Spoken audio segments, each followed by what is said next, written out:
तो कहने का भाव ये है कि मरने को हो गया महात्मा बुद्ध। एक माई ने उसके मुख का खीर लगा दी, सहज सहज धीरे धीरे चाटने लग गया।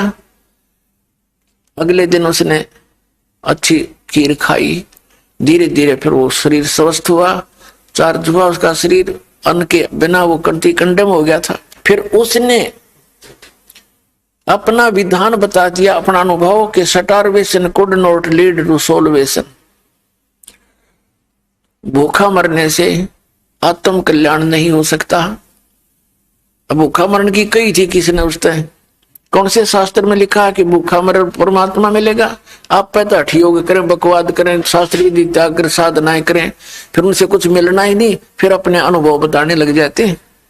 श्रीमद् भगवद गीता अध्याय नंबर 6 के श्लोक नंबर 16 में कहा कि अर्जुन, ये योग अर्थात भक्ति न तो अधिक खाने वाले की और न बिल्कुल न खाने वाले की, ये अन्न त्याग दे निराहार रह करके व्रत रखते हैं, और ना गणित जागने वाले की और ना अधिक सोने वाले की कभी सफल नहीं होती, सफल नहीं होती।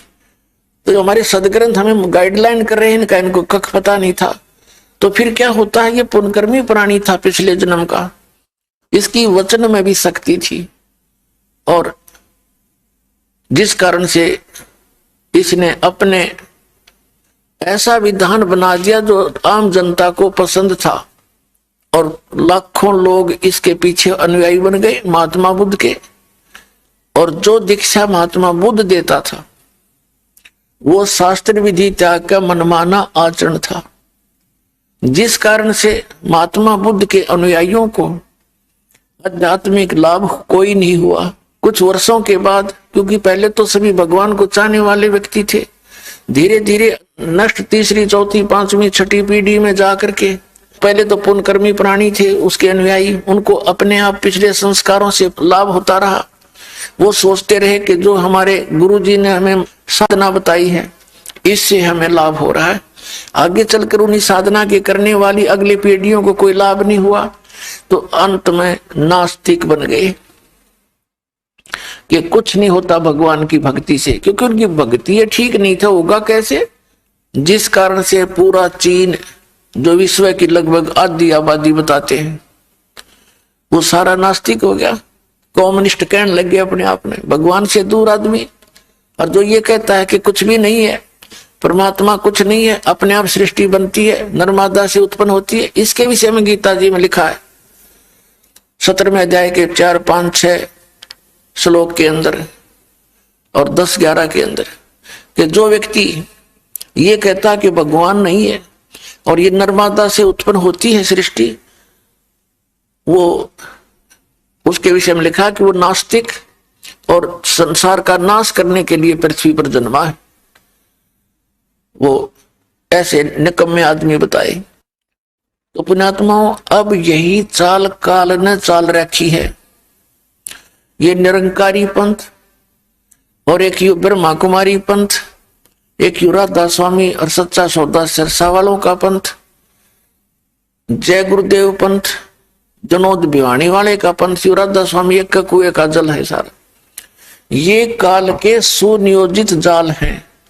अब पुण्यात्माओं, इस दास ने 1994 से लेकर आज 2012 होगी, 18 वर्ष हो गए गला पड़ाते ने।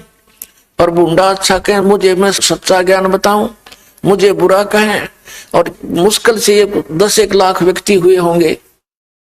और वहां देखो भगवान करोड़ों की संख्या में, क्योंकि वहां तो काल का भाव है, कितने जाओ काल प्रेरित करके भेजता है ना, वहां ले लो नाम, वहां सब ठीक है।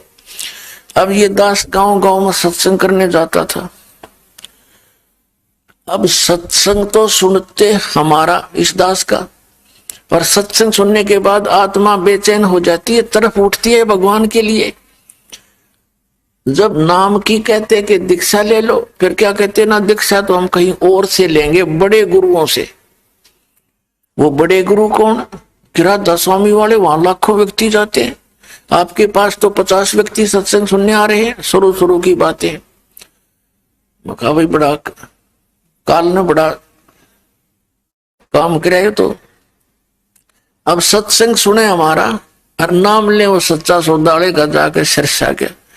और फिर दूसरा कारण क्या था कि हम सभी बुराई छुड़वाते हैं, बीड़ी, शराब, मांस, तम्बाकू, हुक्का, सिगरेट और अन्य जो भक्ति बाधक हमारी रीतियां हैं वो भी नहीं हमने करनी।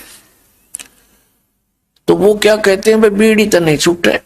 कोई कहता भी मैंने नाम लेना है, इसी से वो पता लगता है कि ये कोई दूसरे गुरु से उपदेशी है, उसके पास जाकर उसने कहा कि मैंने नाम लेना है लेकिन मैं बीड़ी नहीं छोड़ूंगा।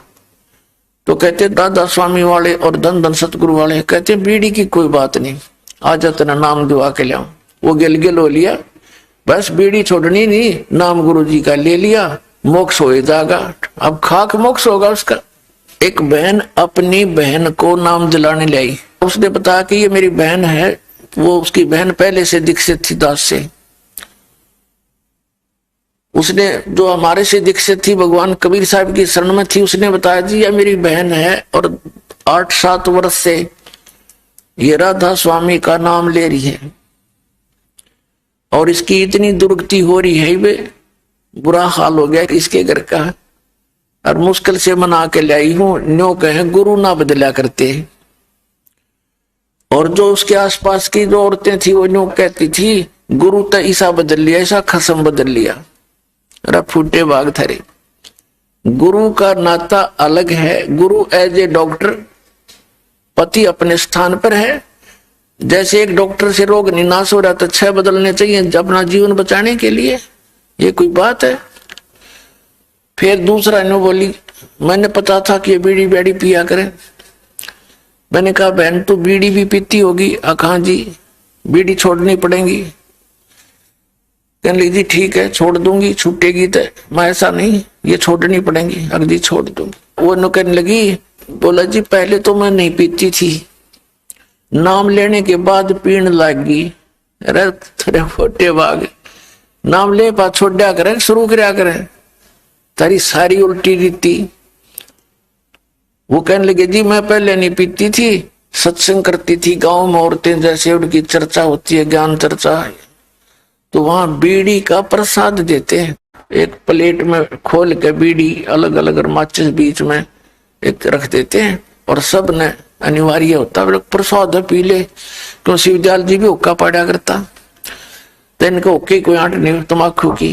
और परमात्मा कहते अमल आहारी आत्मा कदे न पावे पार, भांग तमाकू छोतरा अफू और शराब, कह कबीर कैसे हो बंदगी ये तो करें खराब। अब प्रसंग चल रहा है, हम उसी पर आते हैं। तो वहां से नाम ले आए क्यों, वहां कोई मर्यादा की आवश्यकता नहीं। सारे संसारी कर्म वैसे ही करते हैं जो एक भगत को नहीं करने चाहिए। तो कहने का भाव दास का ये है कि ये सभी पंथ काल के चलाए हुए हैं। जैसा आपने पहले भी सुना है कि काल ने कहा था कि कलयुग में जब आप भेजोगे अपना अंश, जैसे परमात्मा ने कहा कि जब 5505 वर्ष कलयुग बीत जाएगा तब ये बात मेरी साची होगी। क्या साची होगी कि मैं कलयुग में उस 5500 जो वर्ष कलयुग बीत जाएगा अपना अंश भेजूंगा, अपनी प्यारी आत्मा अपना दास भेजूंगा और वो सतनाम देने का अधिकारी होगा। उसके ज्ञान को सुनकर के सभी पंथ और सभी मजहब भक्ति करेंगे, विधिवत सब बुराई छोड़ देंगे और सभी एक हो जाएंगे और पूरे विश्व में सतनाम का जाप करके सिमरन करके मोक्ष प्राप्त करेंगे और सब बुराई से दूर हो जाएंगे। सतयुग जैसा माहौल पूरी पृथ्वी पर इस भक्ति युग में एक बार पुनः फिर होगा। तो तब काल ने कहा था कि मैं और भी बहुत से पंथ आपके सतलोक सचखंड के नाम ले लेकर चलवा दूंगा और वो सभी पंथ वो नाम मेरा ही जाप करेंगे काल का, यानी सतनाम को छोड़ के और जितने भी मंत्र हैं और सार नाम आदि नाम को छोड़कर सभी जाप काल के हैं मंत्र विधि, और उनके जाप करने वाला काल कहता है मेरा ही होगा। ये प्रोमिस करा था परमात्मा से प्रार्थना करके वचनबद्ध किए थे, भगवान आपका नाम जपे, आपका, आपकी भक्ति करें आपके, और मेरी करें वो मेरे। तो एक सतनाम और सार नाम को छोड़कर सभी मंत्र काल के हैं, तो वो अपने आप काल के जाल में रहेंगे। तो इस काल ने कहा था कि 12 पंथ करूं मैं साजा, नाम तुम्हारा ले करूं आवाजा। 12 पंथ नाम जो ले ही, वो मेरे मुख आन समोही, और अनेक पंथ चलाऊं। वो 12 पंथों से अलग कहता, और अनेक, जैसे ब्रह्मा कुमारी, राधा स्वामी पंथ, दंदन सतगुरु, सच्चा सौदा, जगमाल वाली और सिरसा पंथ, और ये जय गुरुदेव पंथ, वे 5 नाम जाप करते हैं। सच्चा सौदा ने थोड़ी सी चतुरता कर ली, काल मूर्त सब स्वरूपी राम सतपुरुष, ये कोई मंत्र है? ये तो एक महिमात्मक नाम है, परमात्मा की उपमात्मक नाम है। उसको तो हमने पाना है, उस सतपुरुष को, अकाल मूर्त को। जल की महिमा सुनाई जा रही है, जल पानी नीर, जल पानी नीर करते रहो, क्या जल मिल जाएगा? उस जल पानी नीर को तो हमने ढूंढना है, उसका प्रोसेस अलग है। हैंडपंप लगाओ, वो की मारो, और फिर हैंडपंप ऊपर लगेगा मशीन, और फिर उसकी पूजा करो, उसको हलाओ।